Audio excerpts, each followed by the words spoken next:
Recursive routines. Alright, so in these we are given patterns and we write a rule to describe the pattern. We don't write this in the form of a traditional equation, we write it in terms of a recursive equation. So the two parts you need for a recursive equation are u0 or u1. What these mean is u0 is the 0th element of the series, which is the one that comes before the first one, and u sub 1 means the first element in the series. It's generally easier when you're dealing with a list of numbers like we have over here on the left to use the u1 method, and when we go to a line or a graph, it's easier to write the routine with u0 because the 0th term is our y-intercept in a graph. And so it can be easier to use u0 in that case. Now, as far as practice goes, we are going to be doing u0 for all of these in here. So, first things first, our first sequence here. Well, our u1 is quite easy to figure out. Our u1 is 2 because it's our first element. It's the first number in the series. Alright, now here's something we always do. We always say for our rule that un is equal to un minus 1. These are subscripts, so they're written lower than the u is originally. And then it's always, our rule comes after this. So what's our rule every time in our sequence? Well, in our sequence, from 2 to 6, we're going up 4.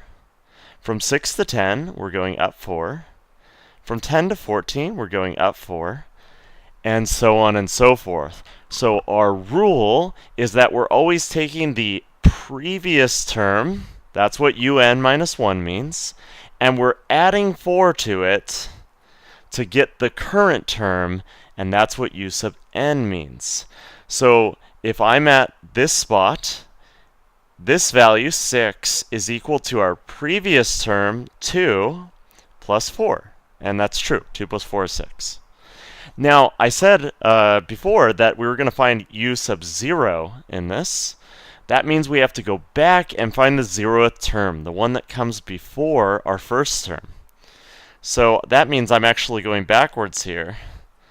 Now I'm still going to go up 4 from my starting term to 2.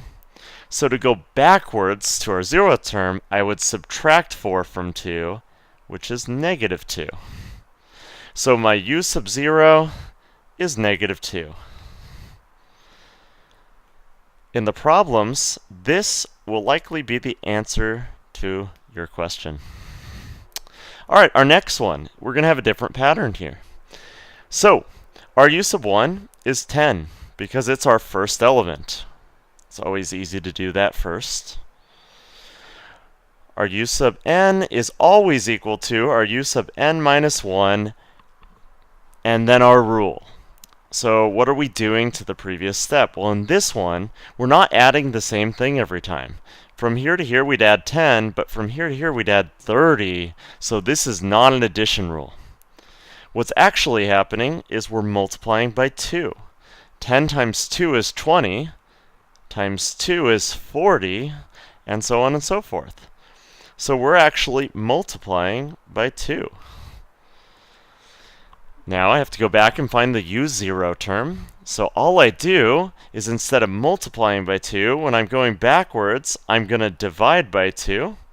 And 5 is what I would multiply by 2 to get 10, and that's our 0th term. Alright, I'm going to do one more pattern.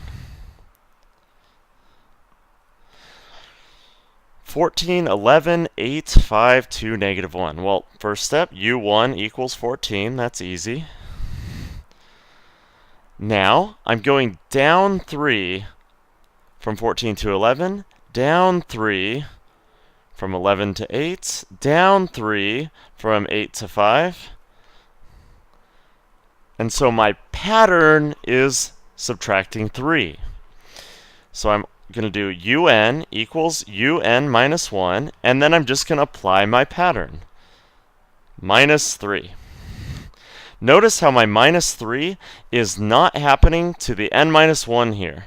In fact, you could even put parentheses around this if you want to not confuse yourself.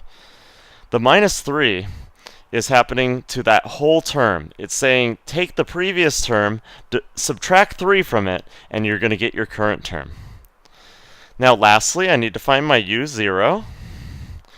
For my u0, all I do is add 3 to my first term, because I'm subtracting 3 to go from here to here, and I get 17. And so my u0 is 17, and I box those guys up. And this is how recursive routines work.